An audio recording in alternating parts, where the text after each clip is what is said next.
What's up, guys? It's Matt. On today's episode of the TKW podcast, Kyle Maggio and I talk about the summer Knicks. We go through the glory that is Kevin Knox, Mitchell Robinson, and then we talk a little bit about Frank Ntilikina, Damyean Dotson, and Allonzo Trier, talk about their performances, what we should expect from them moving forward, and how we feel about them going into the season. So without further ado, let's go. That's one small step for man, one giant leap for mankind. Columbia, this is... This is Houston, AOS, over.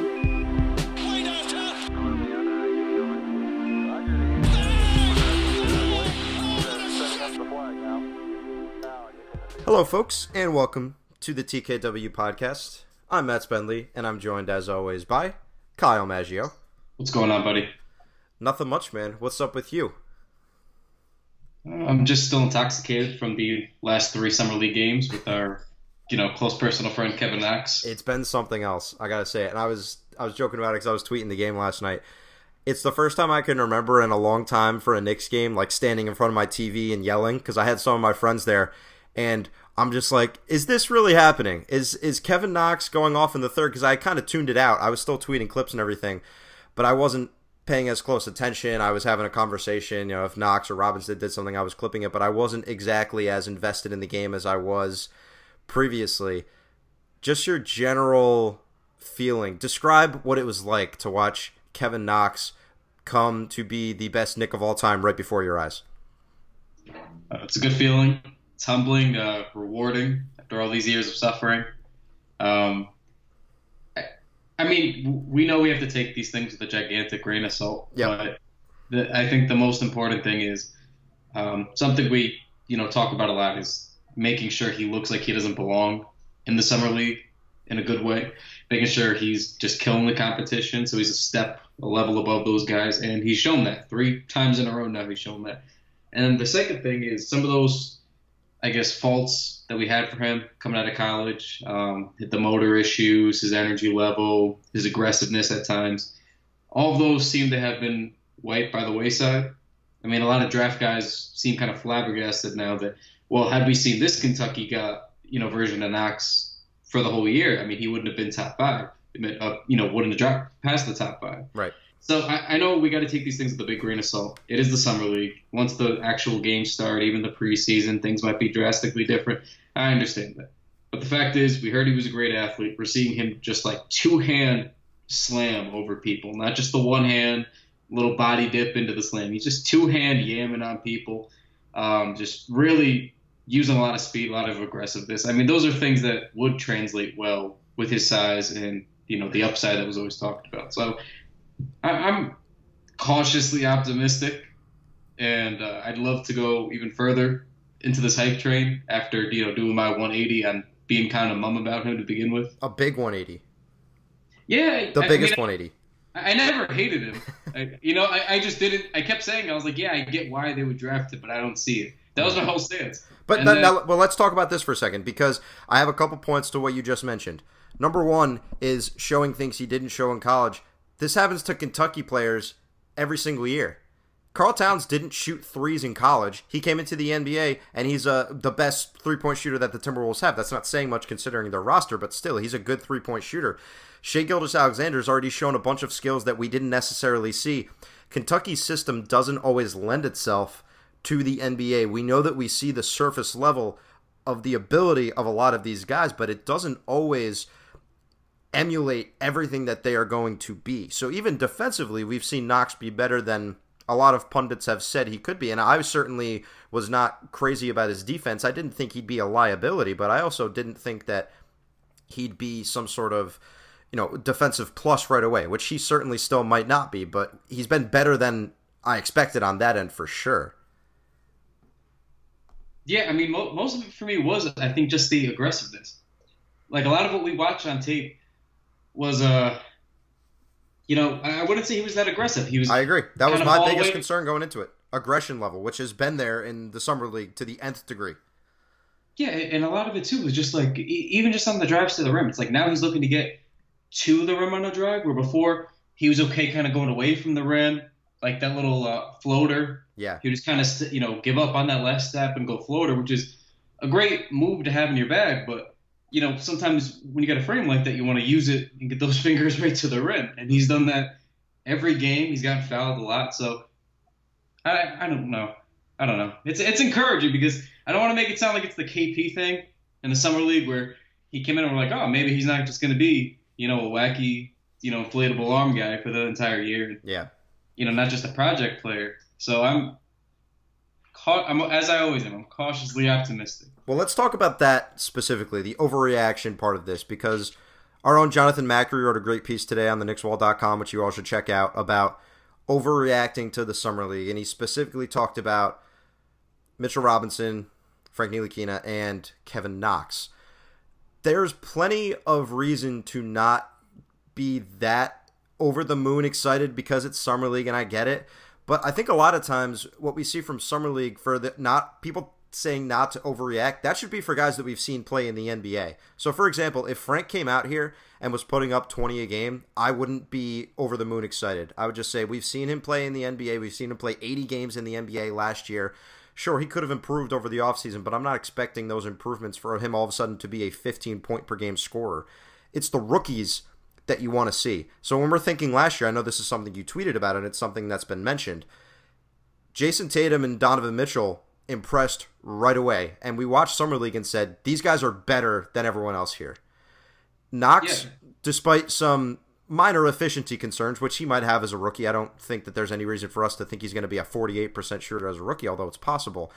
He's jumped off the page right away, and he's been making buzz not only in Knicks circles, and it helps that it's the Knicks because the Knicks are always going to get attention, but people around the NBA are saying, holy shit, what is this guy doing, and why didn't we see this before?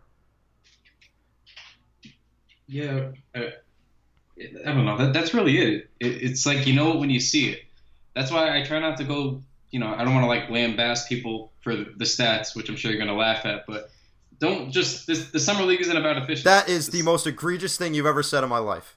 That is the most, Kyle stays making fun of me in the Slack channel all day, calls me the TI-84 calculator. That's his picture for me in my phone is a calculator, and then he comes out here saying he's not going to lambast people with the stats. I guess it's just a me thing then, huh? just for the summer league.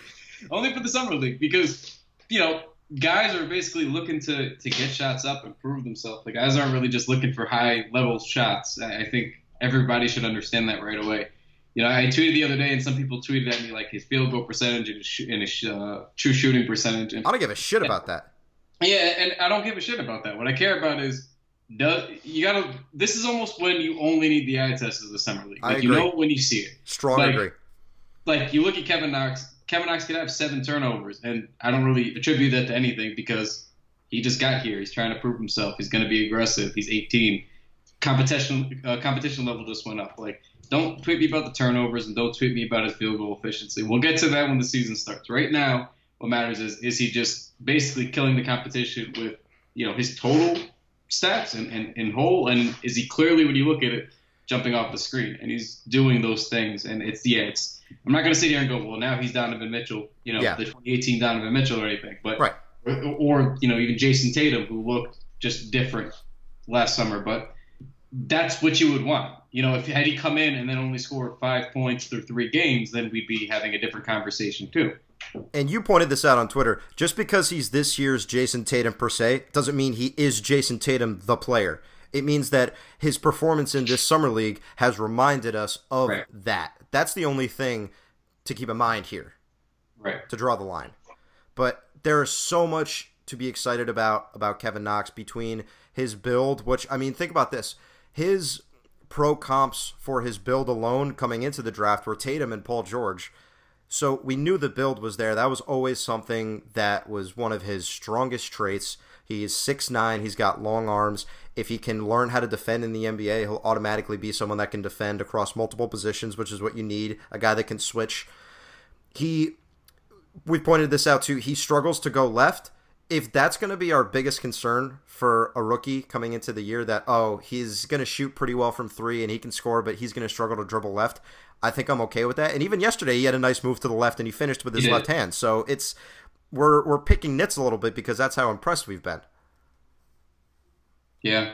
I mean, it seemed like he heard us talking shit yesterday because everybody on the timeline was tweeting like, again, he's gonna try to finish with his right. Again, he's not trying to go left. Right. And then all of a sudden he comes up with that nice little scoop, and I don't know. It is what it is. You'd like to at least see him try, but you're right. It is kind of nitpicking because we've seen, a lot of our immediate concerns with him kind of put to rest right off the gate. So I don't know. Everyone be excited. Don't let anyone tell you that you can't be excited that it's Summer League. Enjoy this. This is what Summer League is about. Don't say anything crazy that you're serious about. Don't have these crazy delusions of grandeur. But there is nothing wrong with being excited about Kevin Knox and having high hopes for what he's going to bring to the table as a rookie, because he's going to get every single opportunity to succeed on this roster. Yeah, and the last thing I'll say that, we used it for Frank Ntilikina a lot, but Kevin Knox's shooting form is really nice. It's beautiful. It's almost, exactly how you draw it up if you're trying to create a very generic way of making a form look. He just kind of lines it up and knocks it down. It's very simple. I don't know. He seems like he's always squared up. He's always on balance. So I don't know. It's really nice. And for a guy that tall, that's a really... Precisely. What you want to see. That's what makes the Kevin Durant's of the world so good, is that not only is their shooting form so nice, it's that they're so tall and that they have that type of release that just allows them to get over the top of the defense. One more thing with Knox, and then we'll talk about some of the other guys. I'm sure we'll have Knox intertwined because it's hard not to talk about him. His threes have not only been good NBA three-pointers, he's taking them from 2 or 3 feet beyond the arc with defenders in his grill. So it's not like he's just knocking down some open threes in the flow of the offense. He's taken probably 4 or 5 threes from 3 feet beyond the arc with defenders right there bearing down on him. That is the type of thing you love to see, and it's a concern about some players once they come into the NBA because the college line is shorter. Are they going to have the strength to be able to get to the rim? Is there going to be the same type of proficiency from 3 that we saw from them in college? With Knox, between the form, the aggressiveness, the willingness to take that 3 with the defense there, and just the sheer gall to take it from that far beyond the arc. I've said it. You can go back and watch my video on Knox. His shooting is going to translate from 3. And while the efficiency might struggle a bit as a rookie, he's going to be a good NBA three-point shooter before we know it. No doubt about it. So let's talk about someone. We might have a different opinion on this guy because I'm a little more bearish on him. Mitchell Robinson, who's looked fantastic. His athleticism is off the charts. He's blocking everything. He's putting back everything. He's finished every missed layup. Seemingly, he has been around the rim to put back in. What have you seen from Robinson so far in the Summer League? He's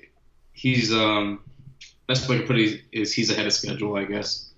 I thought he was going to be, and he is still very raw, and you could see it a lot in his timing, but especially defensively. But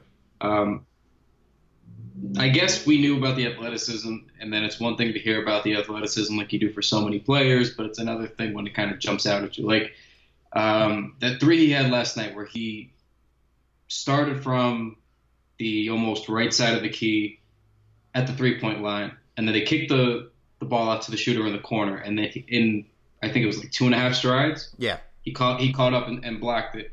So you see that, and the instincts are very good, and then that athleticism is second to none to be able to cover that much ground that quickly and block the shot. But a lot of other possessions, whether they called it a foul or not, and he did get called for a lot of fouls, he's reaching kind of foolishly. It seems like he's ill-timing it. He's anticipating one thing and something else happens, or he's thrown off by somebody's speed a little bit when he's trying to keep up with them. He's running into guys just body to body. A whole bunch is one thing I noticed, whether he's reaching or not. It just looks – it's little timing things.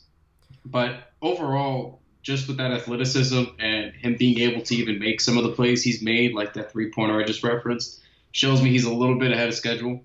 I thought he was going to spend a lot of, if not most of his time in the G League, at least in the beginning of the season. And I'm not saying he's going to come in and be able to play 25 minutes a night now, but I wouldn't be surprised with what I've seen. And it's still a small sample. Maybe the rest of the games go different at the tourney. But it really seems like this is a guy who could probably get 5 to 10 minutes or so off the bench regularly. Yeah, and defensively is where we're going to see the biggest struggle from him. The learning curve is steep. I tweeted this after their first game, which I watched from a country concert, so I don't know if I watched it as close. Have you ever been to like a country festival, like a country concert at a big place? Nope. I've also never been to a country concert in a small place. So okay, so you can explain this to me. I had a good time because I like seeing my family, and I didn't really care much for the music, and it was nice out. The characters that you'll see at this place are just hysterical. I was people watching the whole time. So there's a guy that has a shirt that says, when you're in America, you either love it, or get the hell out. And you see a bunch of shirts like that, and I was just cracking up. It was very funny. I didn't stay for as long as I was planning on because I wanted to be able to get back and kind of watch some more of the highlights from the game. But I digress. It was a funny experience to be sitting there watching NBA Summer League at a country concert when I don't think anything could be further from the minds of all of the rest of the people at that concert than the NBA Summer League and especially the New York Knicks.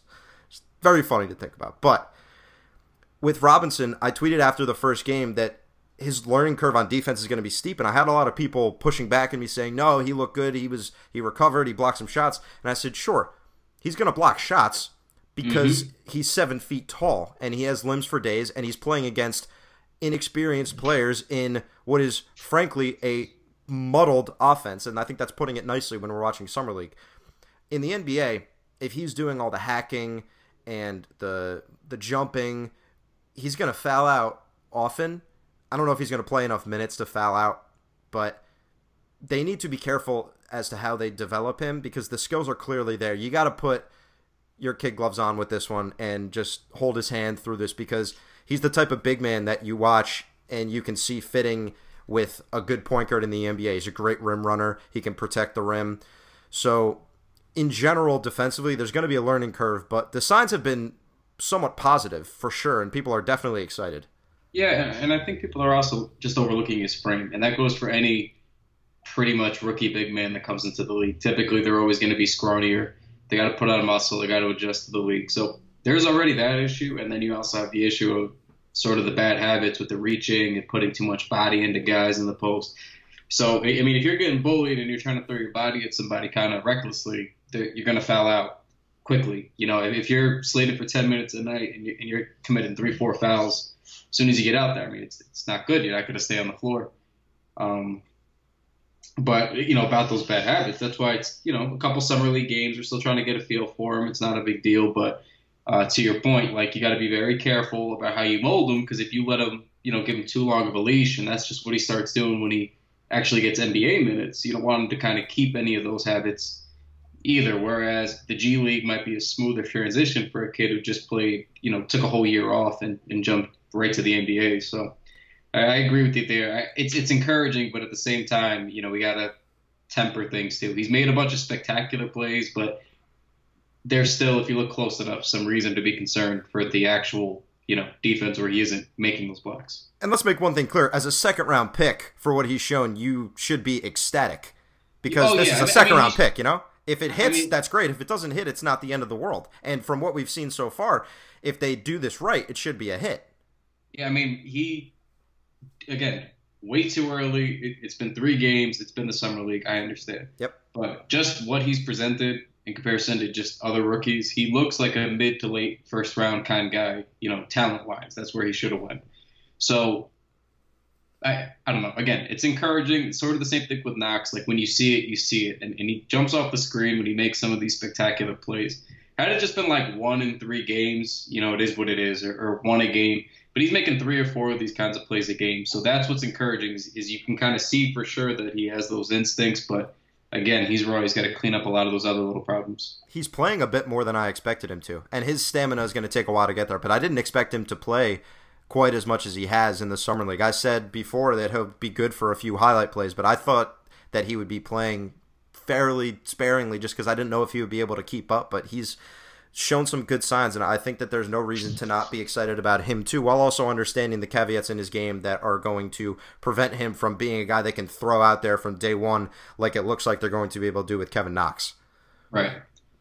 So let's talk about some of the other guys. A controversial one has been Allonzo Trier, who struggled fairly mightily for major stretches in the Summer League. He had a nice showing last night, had 21, 10, and 5, did some good work in transition. He's gotten somewhat of a reputation amongst Knicks fans as to not being the most willing passer, which is something that Arizona fans would also tell you, so get used to that. Despite his struggles, he had a good game last night, and to your point about the stats, we can get into this after you give your take on Trier, but he put up good numbers last night in a Summer League game. Let's take those at face value and understand what they mean. So what have you seen from Trier so far? I mean, the first two games we saw all the bad, it seemed, and then, last night we saw the good. The first two games, he kind of had a little bit of tunnel vision, and it kind of just seems like he was forcing shots. Not everything was really clean. He just kind of was getting as many shots up as he could. The context of that is he's on a two-way deal. He's, an undrafted guy coming in. He's probably trying to prove himself a little bit, especially for a gentleman who calls himself ISO Zone. So that was a common retread in our mentions when we were talking about his lack of passing. They're like, well, his at is ISO, so you should have expected this. Which, I mean, he's self-aware, so it is what it is. But, last night we saw, what we were talking about, for the Summer League primer, where we saw him getting out in transition, kind of a little bit more open floor, pushing the pace kind of things. And that's when he's better at his best, when he's actually able to get out and take advantage. That's kind of his game, his bread and butter. So seeing that was encouraging. It seemed like he settled in a little bit last night and was picking his spots better. And when you watch him last night, and even just some of the passes he made were just really, simple, good reads, that's when you can understand why the Knicks, were intrigued with him. Right. So I get it. The first two games are hard to watch, and, had this gone the other way, I wonder how the conversation would have been between us right now if, he came out of the gates hot in game one and then he kind of fizzled in games 2 and 3. Maybe we'd be a little bit more ready to believe in him. But what are your thoughts on him? Yeah, to be fair, he was much better. It was either I think it was the first game. He was much better in the second half after a rough start.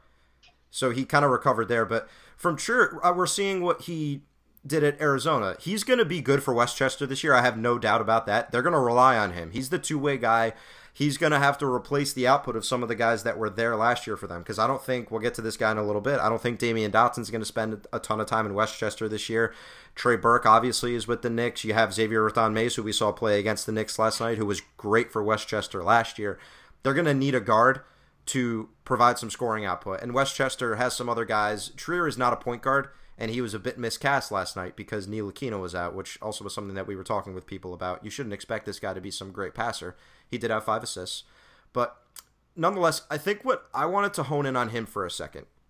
So you mentioned we saw some good signs from him yesterday. This is the Summer League. We should be watching. The stats don't really matter.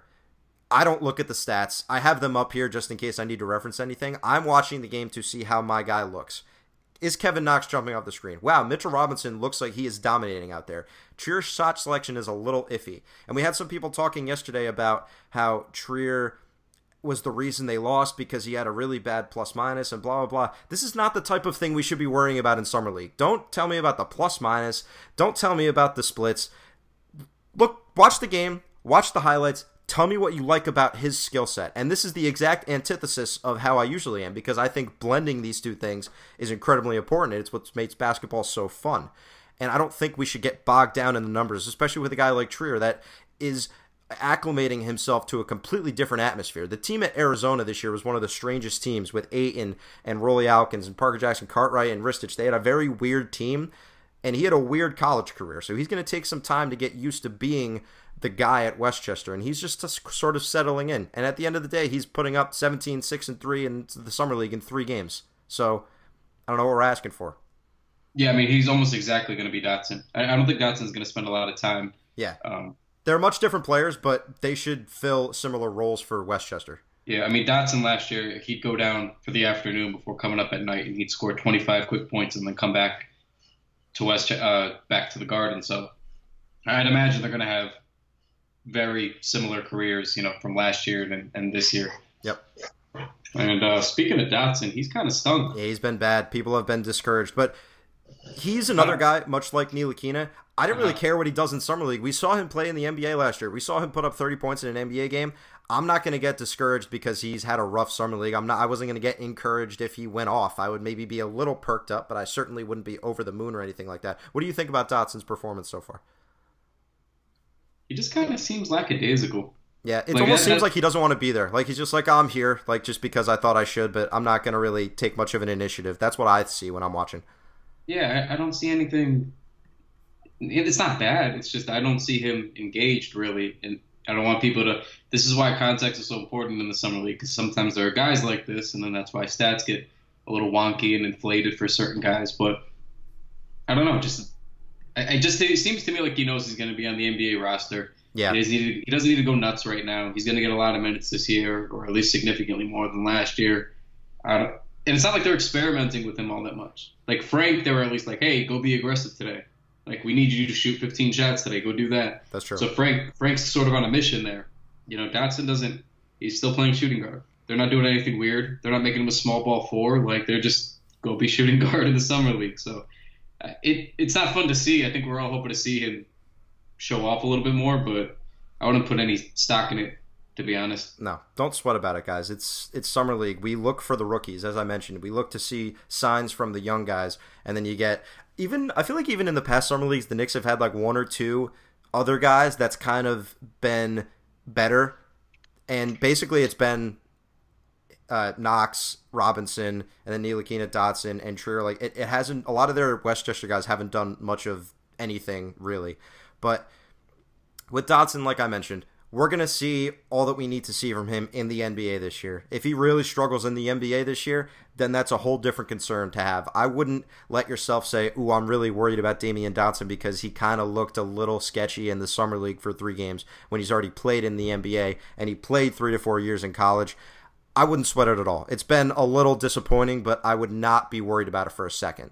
That's just my take. I agree. So beyond that, do you want to talk about Frank at all briefly? We don't have a ton to go off of. That first game, on both ends of the ball, nobody really thought he played particularly well outside of when he picked Trae Young's pocket. But the second game, he was aggressive.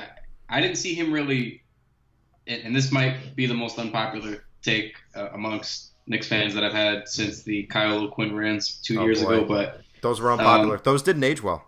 No, they didn't. They aged like milk. So, no, but for Frank, I don't see what the big deal is with his offensive outburst. It wasn't like he was overpowering anybody or really duping anybody. A lot of those shots were just kind of difficult shots that he awkwardly hit.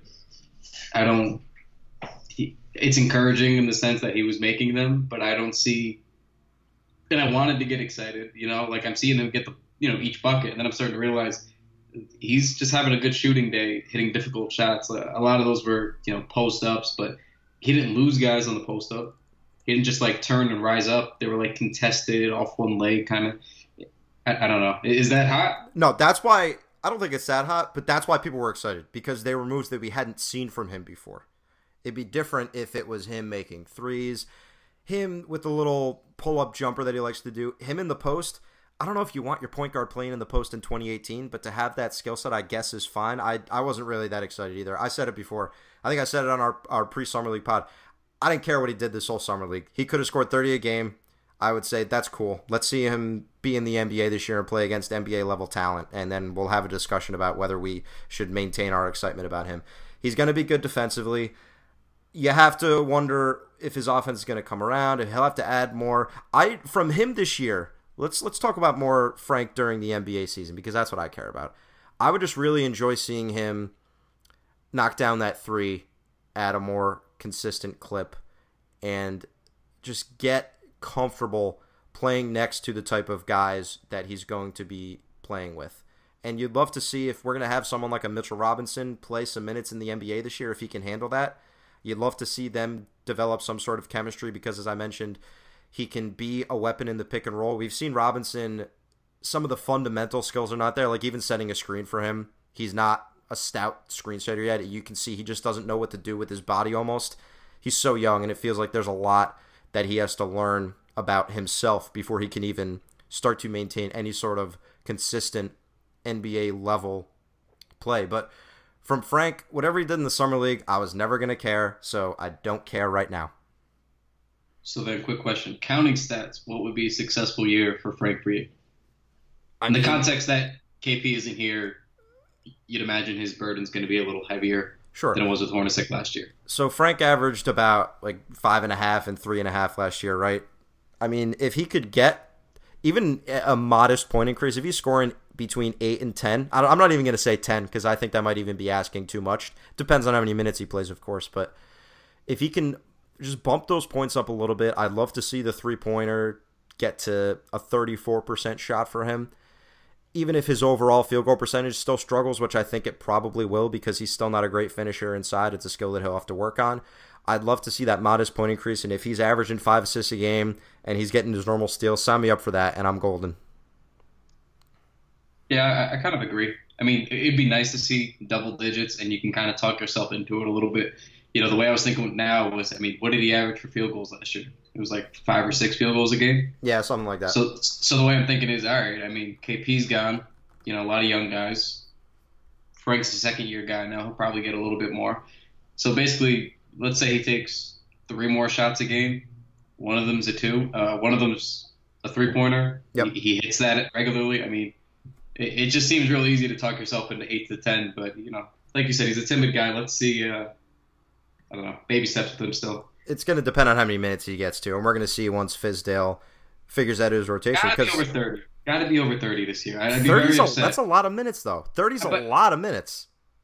But last year when he was getting minutes that we hoped he'd get, it was 25-ish. I'm fine with him playing 25. I think 30 is fine. I don't need him to play over 30. I'm fine with between 25 and 30. I don't need him to be playing 35 minutes a game. I don't need that. All right, but if he starts, I'd imagine he's going to play around 30. But I think that Fizdale's going to have to sort out this guard rotation. That's going to be one of the biggest things because he still wants to give Emmanuel Mudiay a shot. He still wants to give Damyean Dotson all the opportunities, and Trey Burke is still here. And then you have Tim Hardaway and Courtney Lee still on the roster. All of a sudden, these minutes are getting a little shorter. I'll be curious to see what he does. I don't need Frank to play over 30 minutes a game. I'm fine with him playing 25 to 30. If he's starting, that's fine. I still think that there's enough minutes to go around where he might not need to.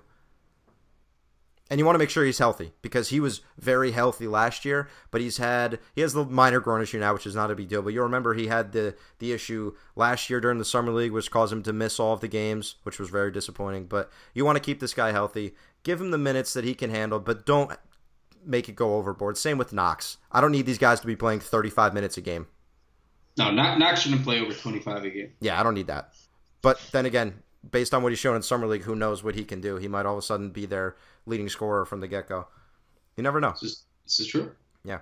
I think overall, Knicks fans are incredibly excited from the Summer League performances, and I think we are all right to be excited about this.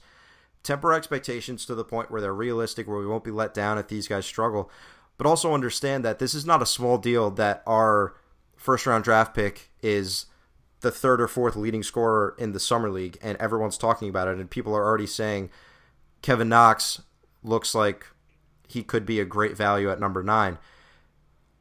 I don't know about you, Kyle, but it's just cool for me, and it happened with Porzingis too, so it's fun to revisit those feelings because it happened minimally with Frank. Even though we all like Frank, the buzz outside wasn't quite the same. People weren't, buzzing about how good he was going to be. It's always refreshing to hear other people talk about the good things that your team is doing when they're coming from the outside. So I'm listening to podcasts. People are talking about, have you seen what Kevin Knox has been doing? Have you seen what Mitchell Robinson's been doing? Those guys look really good, and it looks like the Knicks might have got a couple good players. I thoroughly enjoy that, and it's just been exciting to listen to. That's what we were talking about last week, no? I mean, exactly what we said. You're right. It's exactly what we said. We said, do you, not to sound like we're homers or biased, but Perry had been making smart moves. That was the conversation we were having. And you brought up, do you think that maybe, it's going unnoticed now when the Knicks are actually just simply not fucking up and making smart, easy decisions? And then we both spoke about it. We said, yeah. And I started, thinking about that when I started seeing guys like Wasserman and other people talking about how good Kevin Knox has looked. And I think it was him specifically who said, oh, had he looked like this at Kentucky, he wouldn't have made it past, made it out of the top 5. Right. And, that is refreshing to hear. That for once, it is. It really, honestly, that doesn't really happen to us. No. It doesn't, some people liked Frank last year. That's it. They liked him. They were intrigued by him. I know some Buck fans who, like him, I think, for obvious reasons with Giannis and length and everything else. Maybe that, but I don't know. It's a nice change of pace. It really is. Yeah, and Frank was overshadowed because the draft class last year was pretty darn good. Because you had right behind him Dennis Smith, who had a shitty year, but I guess the numbers say he was good, whatever, if you believe that kind of stuff. And then you had the Tatum thing. You know who's been really good in Summer League? Jonathan Isaac. I'm really excited for him. I've been buying stock up on him for a long time. He's awesome. I keep hearing that, and I'm sorry, it's not even Jonathan Isaac's fault. I think I shared that really sad story about him last week. I think we discussed this briefly. Yeah, we don't need to revisit that story. It makes me sad every time. It's brutal. But anyway, I really like him. He's very intriguing, and I feel like I say that about every draft pick that the Magic take. I just feel like that always happens. It's true. And it's not his fault. It's almost like when people were mad at Chris House for getting drafted because it was Bargani 2.0 or something. It's not fair to do this to every Magic rookie, but it's going to happen to Mo Bamba. It's going to happen to everybody until proven otherwise. They kind of just take the same player. It's always like a long, athletic guy, high upside, probably going to be a good defensive player, and then they always turn out to be really just kind of middling. In Orlando, anyway. And then they go elsewhere and they play a little bit better. But in Orlando, it never works out. It's true. We've seen it with, obviously Depot was great elsewhere, and they've had other guys like they re-signed Aaron Gordon.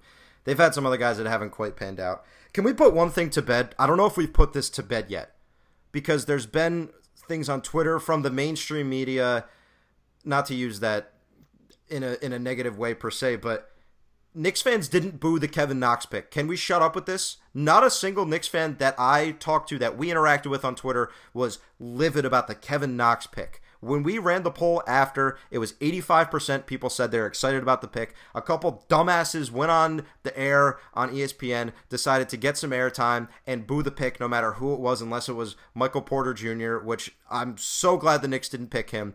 Can we just put this to bed? Not a single Knicks fan was booing this pick that should hold any sort of reputable status in anyone's mind.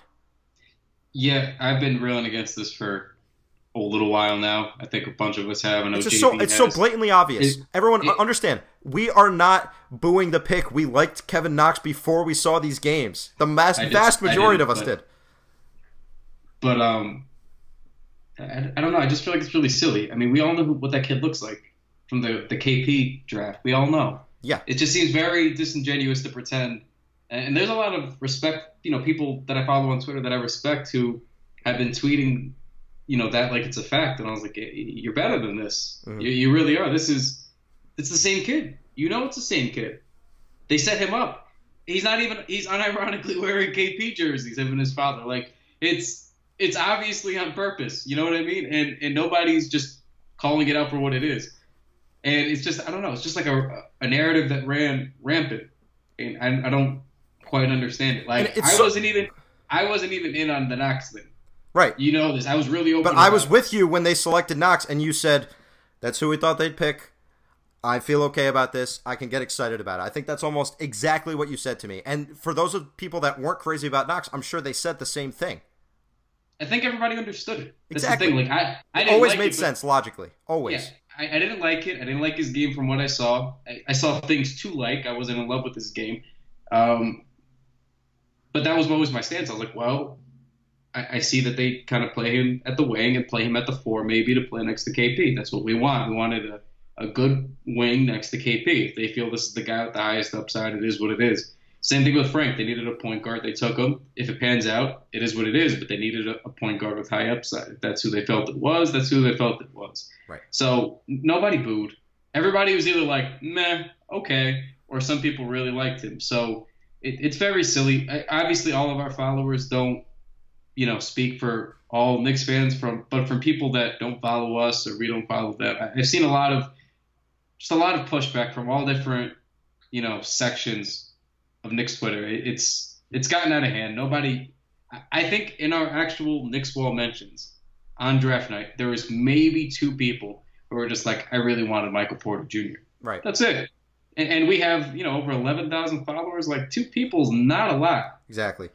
And I consider our followers to be among the smarter of Knicks Twitter. The people follow us. We interact with them. We have great conversations. That's what makes our followers so great, and that's why we love you guys. Right. I consider that to represent the Knicks, obviously they don't completely encapsulate everyone, but that's a big group of people we're talking about from a team that notoriously has their fans understand basketball and they know what it means. That's what they always talk about with the Garden and everything. It's just been annoying to follow, and like you mentioned, people are better than this. They know that Knicks fans were never that down on the Kevin Knox bit just because a couple clowns got on television and decided to get their 30 seconds of airtime.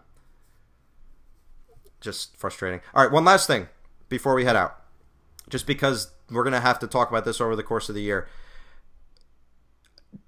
Percent chance right now that Kevin Durant would come to New York? 5%? That's low. Why do you think it's high? Why do you think it should be high? Or higher? I don't know. I'm probably buying into the narratives. There's just a lot that would make sense. If Durant cares about certain things, it's going to say a lot about who he is as an individual. And I've joked plenty about Kevin Durant. I don't really like him very much, and I don't like the Warriors very much. It's going to say a lot about who he is as a person based on what he decides to do, because the Warriors are going to win the title this year. He might win his third straight Finals MVP. At that point, what more is there for him to do? If he's the type of person that just is cool with chilling, with living in the Bay, with winning titles, then that's fine. But if we think that he has that type of mentality, that he wants to prove to other people that he can lead his own team, I don't think any situation other than New York makes any sense. I'd put it at like 15%, even maybe 20%. 5 is too low.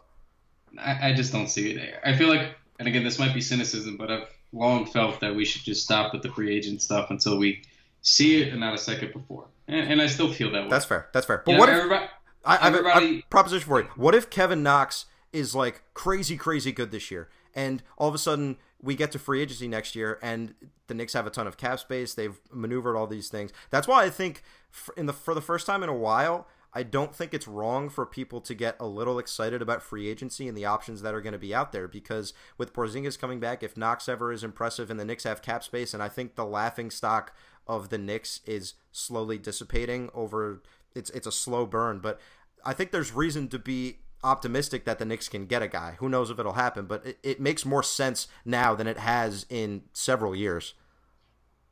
Yeah, I mean, for me, the thing is, it's a lot of steps that would have to happen, you know? Yeah. Basically, you know, Frank would have to take a pretty significant stride, you know, to the point where he's averaging around 10-ish points a game. Steals, defense are still there, you know, shooting at a slightly better clip. You'd have to see some kind of decent improvement with Frank, just to begin with. And then Knox would have to be very, very good, very, very quick. You know, not maybe Porzingis rookie year good, but thereabouts, you know, right. A little bit lower. He'd have to take a big stride quickly. Frank would have to take a pretty good-sized stride quickly.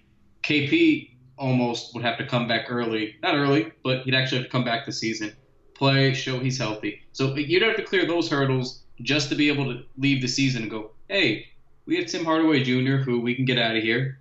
But then look at our core. It's Frank. Look what he just did this season. You know, it shows that he's really on the right path. He's going to be something pretty special. We have Knox, who is already special. We have KP, who is already special. You know, now you can sort of talk yourself into like the Lakers' young core, where it's like, oh, you know, Lonzo played pretty well this year. He'll get better. Ingram's really good. He took a big leap this year. Kuzma's Kuzma, et cetera, et cetera. Then you can start to talk yourself into having that young core. But, you know, once that happens too, well, now are they going to be able to trade both those contracts? I mean, Noah's got to be gone. Lee has to be gone. Timmy's got to be gone. So are you going to find a market for that? If so, what does that mean you're going to have to give up? If you're going to have to give up something.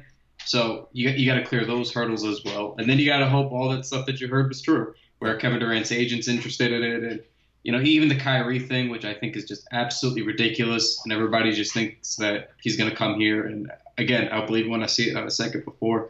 But, you know, Kyrie would be walking away from $50 to $80 million that he could be making guaranteed with the Celtics for a guy who's had a history of knee troubles. So I just feel like too much, really too much would have to go correctly to get one of those guys. So that's why 5% is perfectly reasonable for me. I get that maybe the agent has interest.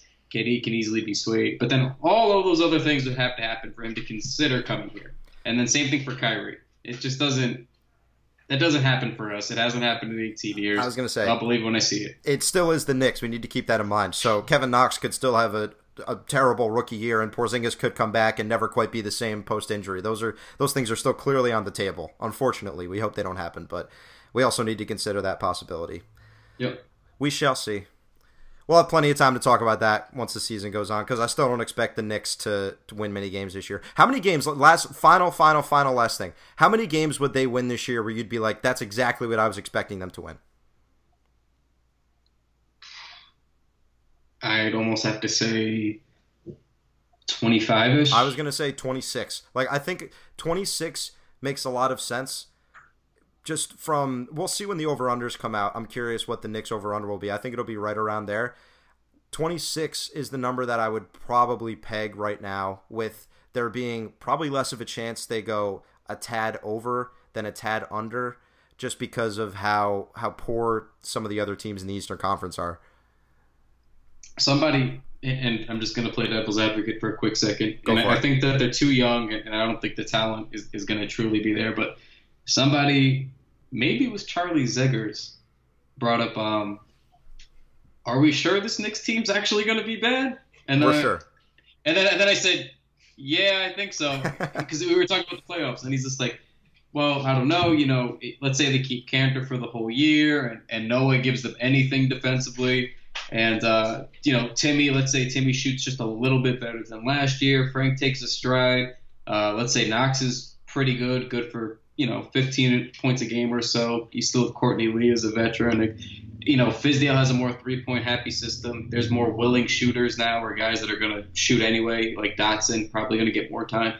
Are we sure that that's not a playoff team in this new Eastern Conference? And to them, I said, yeah, but I started to get his point where I was like, well, there seems to be a good amount of vets that could put up some kind of numbers to go with all these young guys, but it would still take all the young guys playing pretty damn well. The other caveat he said too was if KP comes back for the last 2 months. So, which they shouldn't do. We're on record for saying they should not do that. They simply should not do that. Yeah. But I guess if KP comes back and he's 75% of his former self, Knox is really good. Is it really outside of the realm of possibilities? I think yes, but this is the dream scenario for this season, how this season goes. The Knicks win between 25 and 30 games. Kevin Knox wildly impresses us. He lives up to the expectations we had for him preseason. Frank Ntilikina shows improvement on the offensive end. Some of the bit guys start to play well. You see some promise. The Knicks end up with a top 5 pick again in this draft. They either use that pick to draft a guy, or if they're 100% sure they can get one of these stars, if they come to the sort of agreement where that is going to happen, they can use that pick and maybe offload a contract to get the cap space. That's what you should be looking for this season. Maybe KP comes back and plays 5 games. That's where the core success for the Knicks comes this season. And if they improve and they're better than we think because their rookies and sophomores show out and are all of a sudden really good, then none of us could be upset with that. But that seems like a ridiculous situation that just will not happen. Yeah, I don't see it. I think best case scenario, everything that I just stated happens, and then there may be like a decent 10 seed. And the problem is when you bring up those veterans too, it's not like those veterans weren't on the team last year with Porzingis for a while, and they started playing terribly with Porzingis in January. So Cantor, Hardaway, Lee, and you got to remember they're going to be giving minutes to Moutier, and who knows what Trey Burke will do this year. There's still a lot of poor players on this roster that might put up numbers but don't necessarily contribute to winning basketball. Yeah, I mean, basically, they fell off a cliff last year after KP went down. So yeah, and they were getting pushed towards the edge with him still on the team. So yeah, so you're bringing back that team, except without him most of, if not all, the year, and you're plugging in basically Kevin Knox and saying good luck. Like it wasn't a good team after he went down for 2 months. Right. I don't think we have anything to say that that's going to change, even with Kevin Knox. So. I agree. All right, so the Knicks play, depending on when you're listening to this, Thursday at 4:30 against the Celtics in tournament play. We'll be covering it over on the Knicks Wall, so follow along with us. Get some more Kevin Knox clip, all of the clips your hearts could desire. Mitchell Robinson, we'll see if Frank plays. I would say that they'll probably hold him out, but we shall see. We'll see when the reports come out. So 4:30, ESPN 2. Until then, Kyle, good talking with you, buddy. Good night. I do have to